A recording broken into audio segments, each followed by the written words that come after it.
Good morning, everyone. Recently, I shared on the temptation to compromise. This morning, I'd like to take this just a little further. The word compromise, we said, means a weakening or giving up of our principles or ideals to suit us, rather than what is right or just. If you remember, we said it's quite simply lowering our standards to make things easier for us.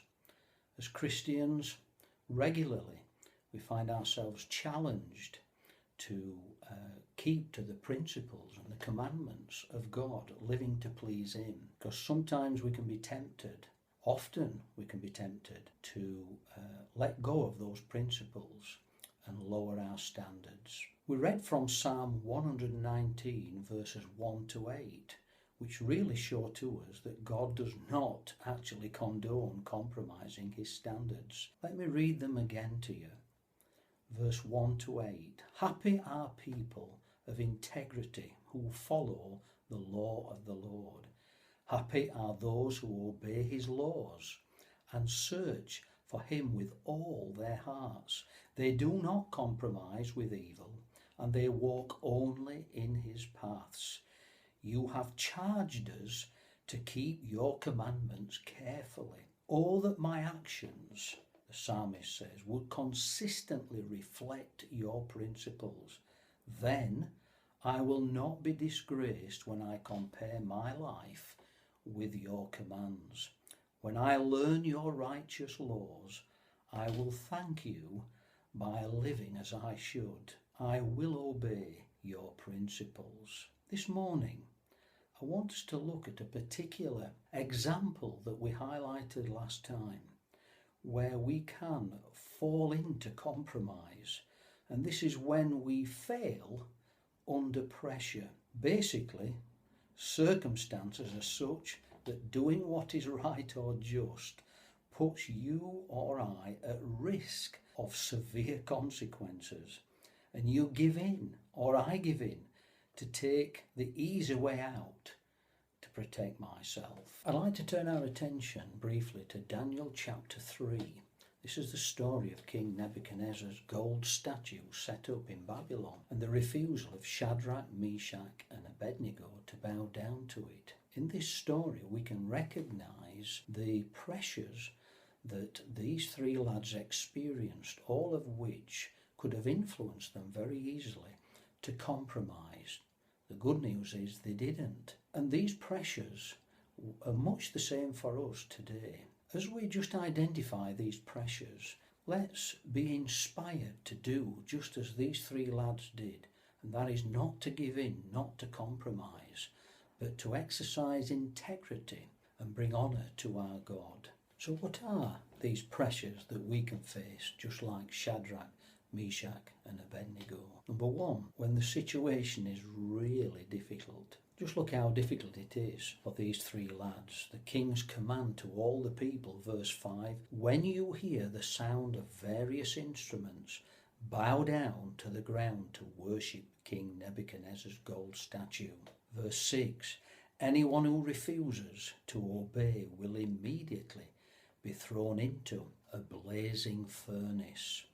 Imagine what that was like for these three lads. Friends, let's not fool ourselves. Life can be really difficult and serving the Lord can be tough. But let's be encouraged, let's be inspired by this story to do the right thing, to honour God, to exercise integrity, to be strong and courageous, and to do that which pleases Him. Secondly, the danger of being charmed.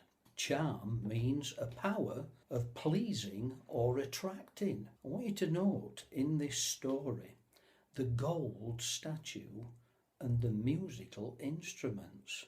That gold statue, to all the people in front of it, would have looked quite attractive, gleaming, tall, shiny, attractive, and people would have been attracted to it. The musical instruments will have created a nice atmosphere. The king's command wasn't just a shout of a command, but it was softened by the sound of musical instruments. We can be charmed by compromise. We can be charmed when we see an alternative to doing the right thing, to pleasing God, to sticking by his commandments. We can be charmed into choosing that which pleases us or even attracts us. In other words, compromise. Look at Eve in Genesis 3 verse 6. It says this, "So when the woman saw that the tree was good for food, and that it was a delight to the eyes, and that the tree was to be desired to make one wise, she took of its fruit." Number 3, having to stand out from the crowd. This is a good one.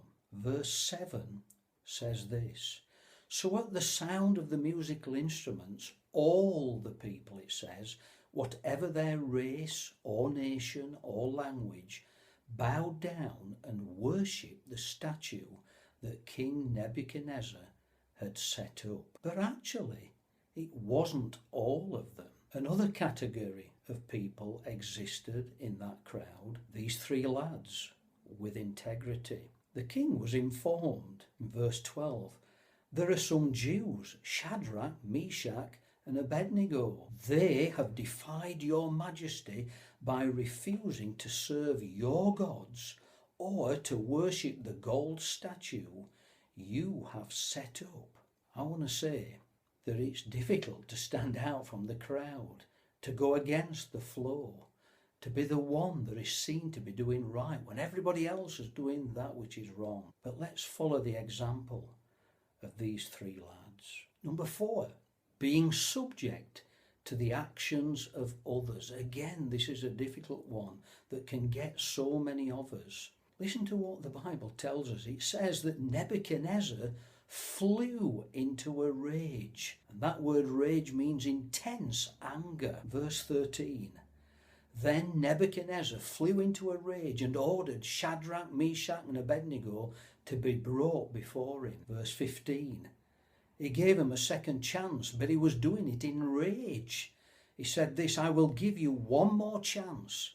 If you bow down and worship the statue I have made, when you hear the sound of the musical instruments, all will be well. But if you refuse, you will be thrown immediately into the blazing furnace." Listen to the reply of the 3 lads. "O Nebuchadnezzar," verse 16, "we do not need to defend ourselves before you. If we are thrown into the blazing furnace, the God whom we serve is able to save us. He will rescue us from your power, your majesty." Verse 18, "But even if he doesn't, your majesty can be sure that we will never serve your gods or worship the gold statue you have set up." And the 5th one is this. When things get worse, I want to say that when life's difficult and challenges come, we run the risk of falling into compromise to make things easier. But what happens when it's difficult, but things suddenly get even worse? The risk increases. Verse 19 tells us this. "Nebuchadnezzar was so furious that his face became distorted with rage." Imagine that. Imagine being these 3 lads in front of the king. Not just anybody, but the king.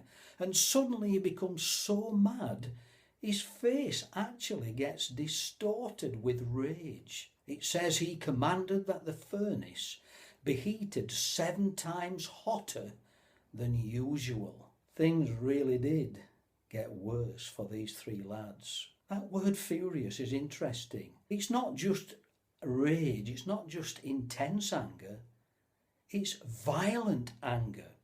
In other words, Nebuchadnezzar turned into a bit of a monster.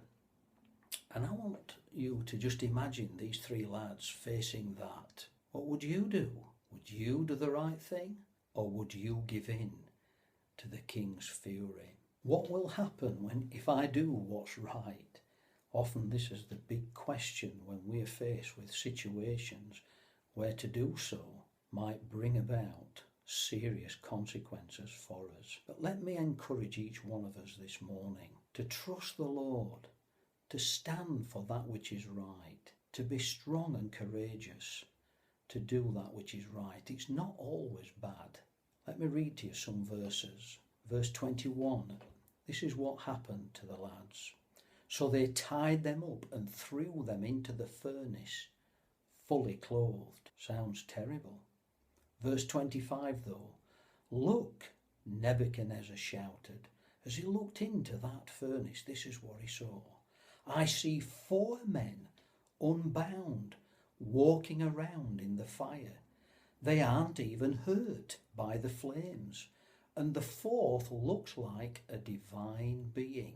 Nebuchadnezzar, having called them out of the furnace, verse 27 says this, all crowded round them and saw that the fire had not touched them. Not a hair on their heads was singed, and their clothing was not scorched. They didn't even smell of smoke. So what can we learn from this story? Number 1, Shadrach, Meshach and Abednego drew an important distinction between the God they served, the one true and living God, and Nebuchadnezzar's false gods and gold statue, because they knew to bow down and worship that gold statue or his gods was worthless and wrong.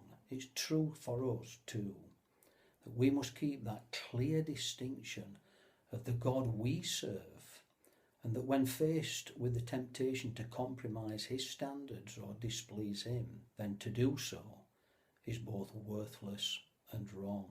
Secondly, there was absolutely no doubt in the minds of these 3 lads as to God's power to save them. They were clear on that. What they weren't clear on is whether he would or not save them. Either way, we read in the Bible, they would not bow down to Nebuchadnezzar's image. They exercised true grit and determination. Together they shared a courageous act of integrity. Number 3, some say it was an angel, some say it was Jesus in the fire with these 3 lads. Make no mistake about it, God was with them, and God remains with us as we stay true to him. And 4th and finally, God miraculously delivered them. I want you to take note of this as we close. By not compromising, the 3 men gave God the opportunity to bring out the very best in the situation. If they had compromised, they would never have experienced this wonderful miracle of God's power at work on their behalf. They honoured God and God honoured them. May God encourage each one of us.